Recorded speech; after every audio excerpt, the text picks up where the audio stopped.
Welcome back to another episode of the Gap Down Backer podcast. We have Coach Mike Mauk with us. He's the head football coach at Glendale High School in Missouri. Coach, how you doing? I'm doing great. It's really good to be with you today.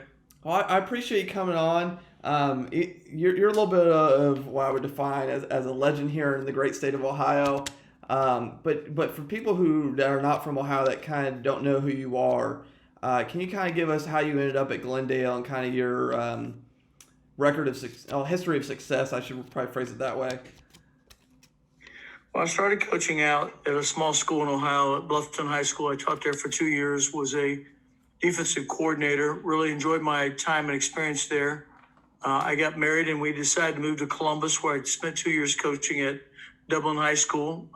Back when I was at Dublin, it was just one high school. Now they've went to Jerome and Kaufman and Kaufman. So they have 3 high schools there where there used to be just one. And then at the age of 25, I wanted to become a head coach. And so I applied for a position at Kenton High School. It was a school that was in the league that I competed in when I was in high school. And so I was familiar, but not really aware of everything that was going on in the community. But I took the job at Kenton High School. We competed in the Western Buckeye League, which was one of the, I believe, top conferences in the state of Ohio. And I didn't realize that Kenton had not had a lot of success.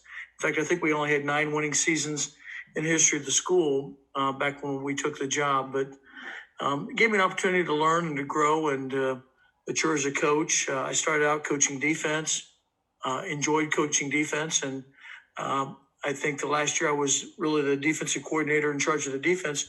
We had the number 1 defense in the league, but we didn't win a league in the conference. So that's when I began to think that, I need to learn a little bit more about offense, began to study offense and looking at ways that would help us be successful as a football team. Now, what was that kind of transition like for you from going from a very good defensive coach to probably being known as the I don't know how I word this, the Ohio's spread. I'm gonna put 4 or 5 wide everywhere and throw the ball everywhere and set a gajillion records. Well, it kind of evolved. I thought we had to find a way to win and a way to be successful. And everybody was running the football, and being from Ohio, Woody Hayes was a legend, and I had a lot of admiration and respect for him as well. But everybody was running the football, and I was trying to find a way that would give us an advantage. I tried running a little bit of the split back veer. We tried a little bit of the wing tee. Of course, we played against some teams that ran those offenses extremely well. But we just couldn't be successful like I wanted to be running those types of offense. So I really set out to begin to explore and study the passing game, to learn about as much about it as I could. And I went and tried to talk to the best people I could that I knew or had access to, really in the country, to learn about the passing game from coaches I went out west to listen to, Mike Leach being one of them, to different coaches on the one-back running game, which everybody was doing a lot of one-back stuff back then. So that's what I did, and really try to keep it as simple as I could. I was not the brightest or most intelligent coach, so I wanted to find things that I understood, because if my guys that were running offense didn't understand it, we weren't going to have a lot of success. So I wanted something that was very difficult to defend, but yet very simple to teach and coach and practice. So make a long story short, we really got a running game down to one play. So we ran the inside zone to the left, inside zone to the right. We did run the draw, which if you consider that a running play, we had 2 running plays. And then I began to study and learn about the passing game. And I learned from a lot of very competent coaches, both in high school and college, that were willing to share their ideas with me, and I learned from them. I wasn't the most intelligent, so I'd always record and tape what they were telling me. So I was able to go back into my office and replay that over and over and over. Mouse Davis being one of the guys that I would go listen to, record his lectures, record his talks. I bought his books and films, and so I just tried to learn as much as I could and teach myself, about pass protection, about the basic passing concepts that they were teaching. So that's kind of how I got started. And then I kind of evolved in some things that I like to do and was able to teach the guys I was working with because, it's not really how much you know as a coach, it's what you're able to get your players to learn. And that's kind of how we started and got going into the passing game. Now, obviously, you mentioned some pretty good coaches there in Mouse and Leach. Now, do you define? Well, everybody try. I mean, do you even define your offense as a particular type of offense, like the air raid, or is it kind of its own unique thing that's kind of a combination of several things? I have a lot of respect for those guys and what they do and how they teach it. The air raid's probably a little more complicated of a passing game for me. Um, I really kind of was running the one back, throwing the football. I learned a lot of that from Mouse Davis. We ran the go route, the choice route, the streak route, and kept it kind of simple, and then tried to run the football. And then around the turn of the century, about 2000, 2001, we just really didn't have an outstanding running back that I felt comfortable giving the ball 25, 30 times a game. So, we started looking at the no back passing game. And again, at that time, nobody was really running it. So we kind of had to evolve and create what we liked and what we wanted to do. And I had a lot of people tell me it would never work, that you can't be successful throwing the football on every play or every down. And but that's what we decided to do. And that's what we decided really is to practice. We would go through an entire practice and never handle the ball for one time.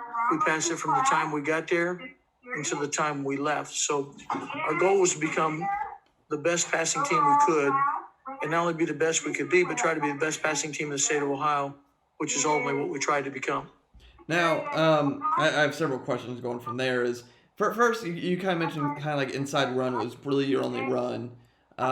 Did you use like screens to supplement your outside run game since you didn't have a true outside run at that point? Well, when I first started looking at it, we ran a little bubble pass, a little quick screen pass, which was a tremendous pass for us. But, it was successful, but you had to complete it 100% of the time. And we were not able to do that when we first started doing it. And so I just work with our guys every night. We practiced it before practice. We practiced it during practice. And I made it the goal of our team to make that a 100% completion pass. In other words, just like handing the football off. So our quick screens became like our basically hand the ball to the tailback or running back and take off from there. So we really work hard on making that a 100% passing completion route, just a quick screen and getting the ball out in the perimeter as fast as we could. Now, you also mentioned there. You just pretty much spent your entire practice passing. How do you structure a practice like that from point A to the end? Really, is it kind of more like a typical practice, but instead of inside run and outside run, do you just have like a screen period?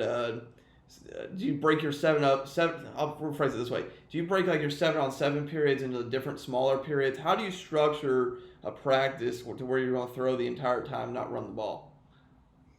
Well, I think, for explanation purposes, I think it would come back to talking first about personnel. I wanted to try and involve as many kids in our program as possible. So we went from, really playing the best players and trying to win and the like. And we kind of adopted a different philosophy. We were going to be a 2-platoon football team. So I would take our quarterback. I'd probably maybe take our best receiver or two. And then we would put, from that point on, our best athletic players on defense. And then I would take what was left. And we had a lot of receivers that were quick, athletic, and could catch the ball, but probably weren't physical enough to be really good defensive players. So we would use them as our wide receivers, and we were able to include them in our game plan, so to speak, and that they became very important players for us. There was a good little receiver named Jimmy Conley that we had back in the middle 1990s. He was not very big, but he was just quick and athletic. And so we began to implement those guys into our offense and get those guys out for football. And, not only were they out in the perimeter or up the field running the football once they caught it, they were being tackled by guys like them and not the big, strong, physical linemen or defensive linebackers that, you ran you'd run into if you ran inside. So it became a little bit of a personnel thing for us. It involved more kids, allowed more of our athletes to get involved into the game, and they all had a big role to play in the success of what we were trying to do with our offense. Now, I mean, we kind of mentioned before you came on, well, not before we came on and started recording, is kind of the success your quarterbacks have had in general. It's not just one or two, but across the board. I mean, I think I read an article this past weekend um, that I think kind of listed. I think you something along the lines of you've had like the three. I mean, in terms of stats, three leading passers nationally in the history of high school football, or something like that. It was some uh, awesome stat like that. How do you develop your quarterbacks, both in season and out of season? What does that process look like for you to develop quarterbacks so they can be so successful in your offense? Well, we've been very fortunate and blessed to have some really good athletic quarterbacks that were good passers. They practice passing the football. Um, I remember making a statement a long time ago that I never went by the football stadium and saw kids out there working on handing the football off or carrying out an option and then pitching the ball to somebody. They're always throwing it and catching it. And so what we try to do is just take something that was natural, something that they enjoyed practice, guys that could work on it on a daily basis. Early, we weren't allowed to spend a lot of time with them in the summer, but we wanted them working out. And so we began just passing the football. And there's something to that. I mean, our kids here at Glendale, I mean, they're throwing the ball almost every day. I mean, any day that it's sunny and we can get out on the field, they're out there throwing and catching. And kids like to do that. So we thought, let's just implement that in what we do. I mean, let's do something the kids are good at and find a way that make it difficult to defend. And that's kind of what we did. And that's what I tried to learn from all those coaches that I spent time studying what they did with their passing game and then implement it into something that we could understand and we could make work at the high school level. Now, is there anything like drill wise you think you guys do unique offensively that kind of sets yourself apart? I remember when I was talking to Hal. I mean, he was always looking for that edge, and he finally found it when he went to like a high school practice and he watched somebody run their little no huddle period and how organized and structured it was. Is there anything particular you guys do you think that is unique that kind of sets yourself apart that helps you lead to your success that you have?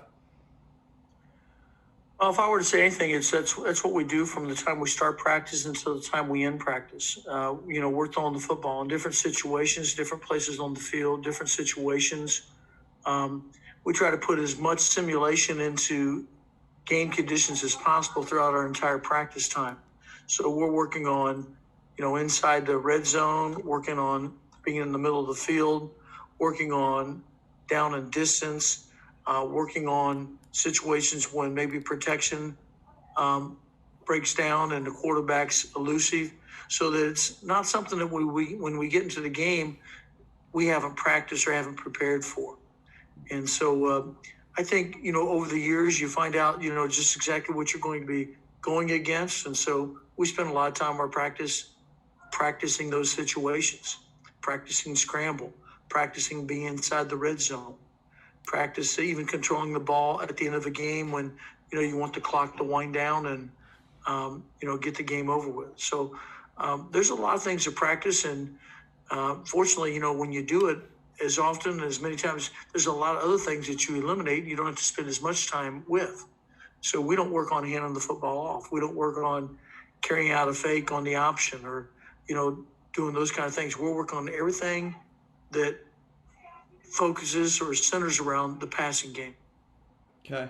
And then I kind of want to hit back on it, and you've hit on it a little bit on the success of your offense and kind of some of the stuff that sets you guys apart a little bit. But in your opinion, like what kind of took it to the next level? I mean, obviously you did something that pretty much nobody else was really doing in Ohio at the time in terms of throwing the ball. But why do you think you are so successful in offense still to this point? Well, fortunately, I was in a community that was very supportive of me as a coach and what I did. When you make a decision that you're going to pass the football 100% of the time, there's a lot of people who say that you've got to run the football in order to win. And when I first got started, I had not a whole lot, but I had people say, you're only doing it for this reason, and you got to run the football. You got to run the football, and um, I never agreed with that. We were going to pass the football, and that's what we did. And when we went into games, um, regardless of what they did to defend us, we knew we were going to pass the football because that's what we practice. So just making that commitment, everybody says you still got to hand the ball off, you still got to run it. And I'm not going to disagree with them, but, we're going to pass the football, and that's what we're going to work on. That's what we're going to try to be the very best we can at doing. Okay. And then what was it? I mean, before we get into some pass pro stuff, what? How do I word this? What was the transition like for you um, from Ohio to Missouri in terms of your offensive system, your staff, and your program? I was an entirely new staff. I mean, Ben came originally with me from Ohio to Missouri, and then I had all new coaches, and just beginning to implement the style and the way we run our offense. It's taken a little bit of while for it to all fit in, but we had some success early. And then about my third or fourth year here, we had a really good team and had some really good players, and we're pretty successful. But we're still trying to get to the point where we feel that we can be as good as what we want to be and have enough players to do the things we want to do. And it's evolving. It's coming along.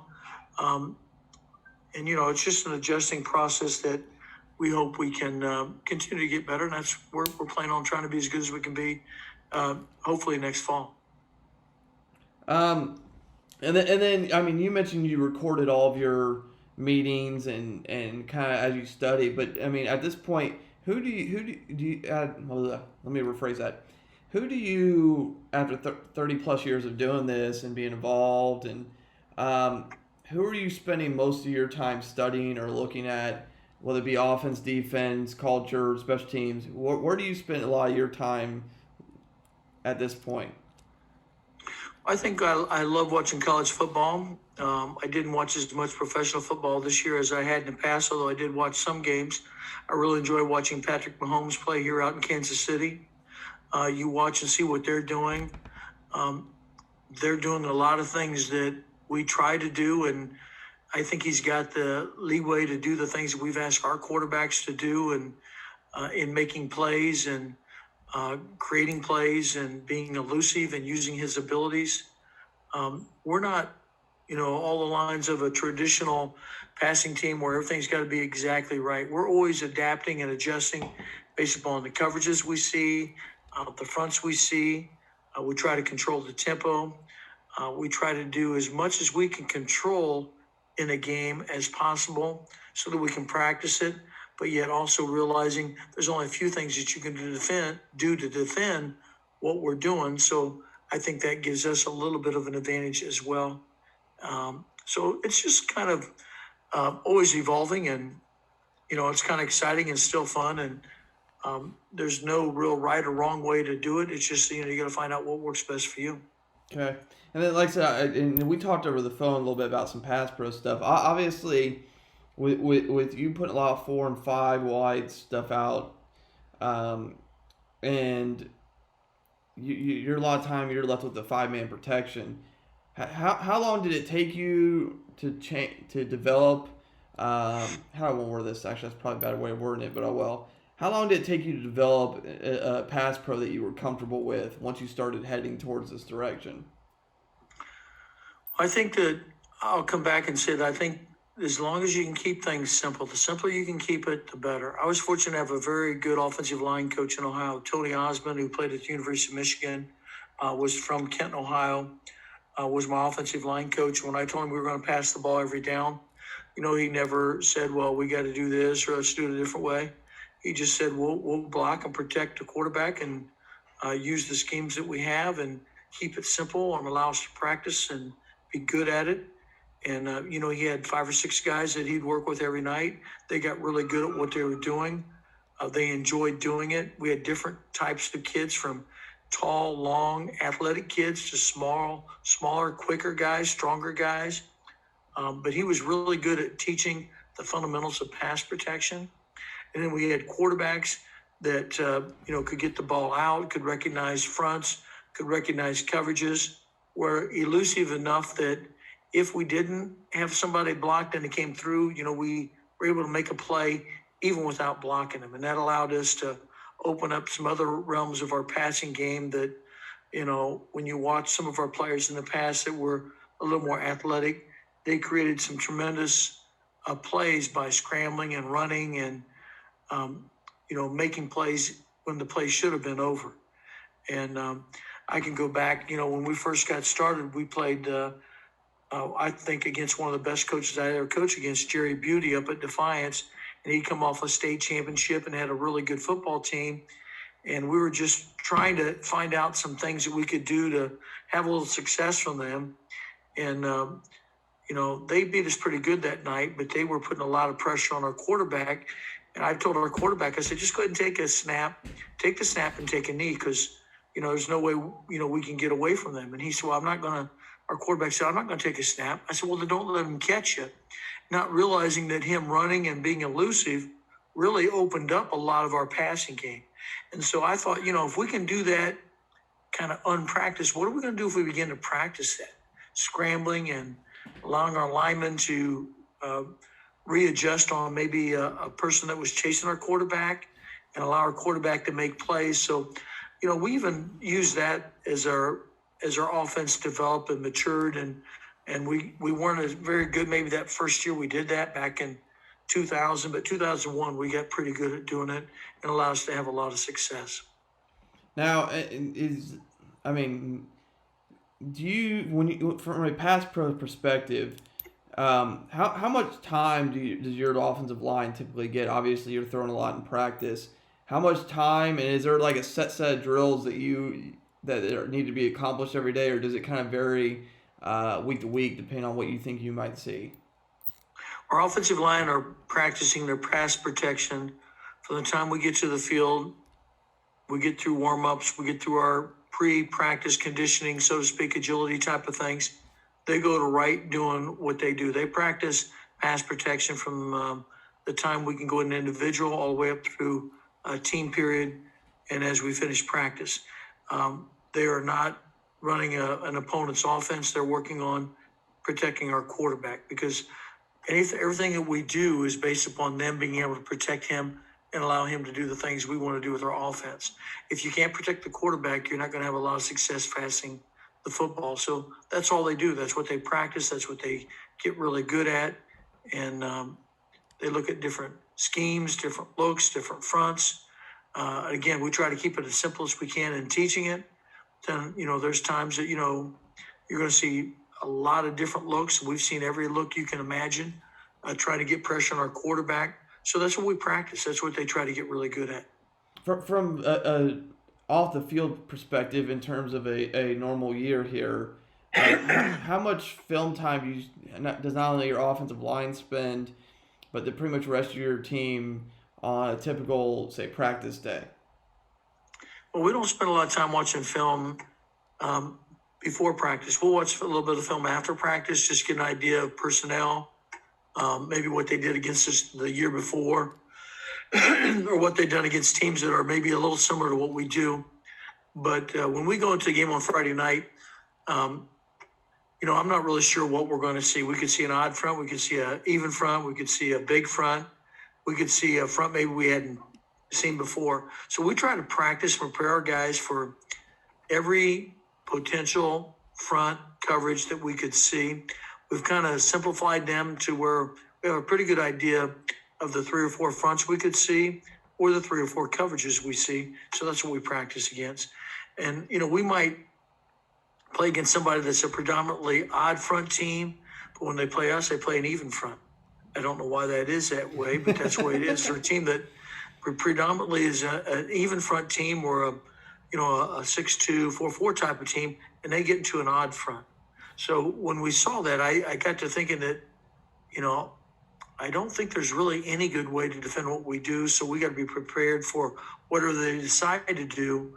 But I don't think there's a really true answer right now that I would say this is what I'm going to do, because I don't know of any that really works, to be honest with you. Okay.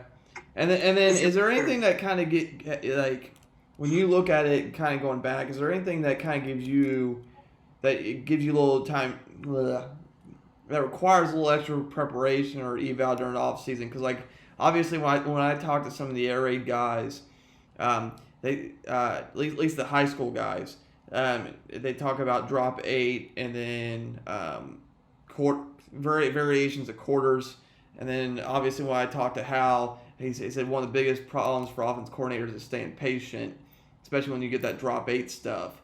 Is there anything that kind of requires you to adjust a little bit, or that kind of gives you some headaches, or requires you to maybe evaluate a little stronger in the off season?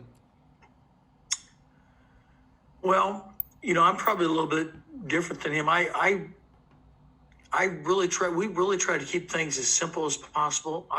We don't run a lot of routes. We work against basic coverages. We're either going to see man coverage with a 1 free or 2 free. If we do that, then we're going to get less pressure on the perimeter. They'll try to change it up a little bit in blitzes, or they're going to play zone. And very rarely do we see cover 3. So it's usually a 2 deep zone, which means they got to drop 8 guys underneath to defend the 2 hooks, 2 curls, and 2 flats. So other than that, we're trying to control the games as much as we can, keep what they do as limited as possible. And if they do anything that gives an advantage, we're going to try to take advantage of that. And like you said, a lot of times now they're playing soft and trying to change who's rushing, and it's just something that you practice on, and you try to get the ball to your guys that can make plays. Tempo is another thing that, I think it plays into the whole factor of changing defenses, because if we change the tempo and we're going fast, again, it limits what teams can do to defend what you're doing. So there's just a lot of elements that, we feel we can control, that we like being able to control. And, I remember somebody talking about having the pencil last. It's nice to be able to feel that you're in a position where you do have the pencil last. And we've coached and played against some really good defenses that have done a great job, but we've still been able to score, move the football, and do the things we like to do. We just got to get better at it and have better players than maybe what we're playing against. Okay, Coach. And then for anybody considering going to a more pass-oriented philosophy, kind of like you did, do you have any advice for any coordinators that are considering that? Well, I think the biggest thing is you got to decide what you want to do and what you want to be good at. You only have 90 minutes or so to practice in a practice. And so you don't want to ever go into games unsure or not being able to run the football against the front or a coverage you're going to see, or pass the ball against the front or coverage you're going to see. So that's why we like to keep it simple and do the things that we know we can control, irregardless of what they're in or what coverage they're playing. And if they do something maybe to take away our perimeter game or take away our deep game or our quick passing game, always have something that you can go to that really allows you to score points or have a shot at the end zone. And, the game is to try to score. The object of the game is to score more points than your opponents. So we're going to try to score as often as we get the football. And that's what we practice. That's kind of the philosophy that we want our offensive guys to have. And so, you're asking a lot out of them, but at the same time, it makes it a lot of fun to practice. It makes the game fun to play.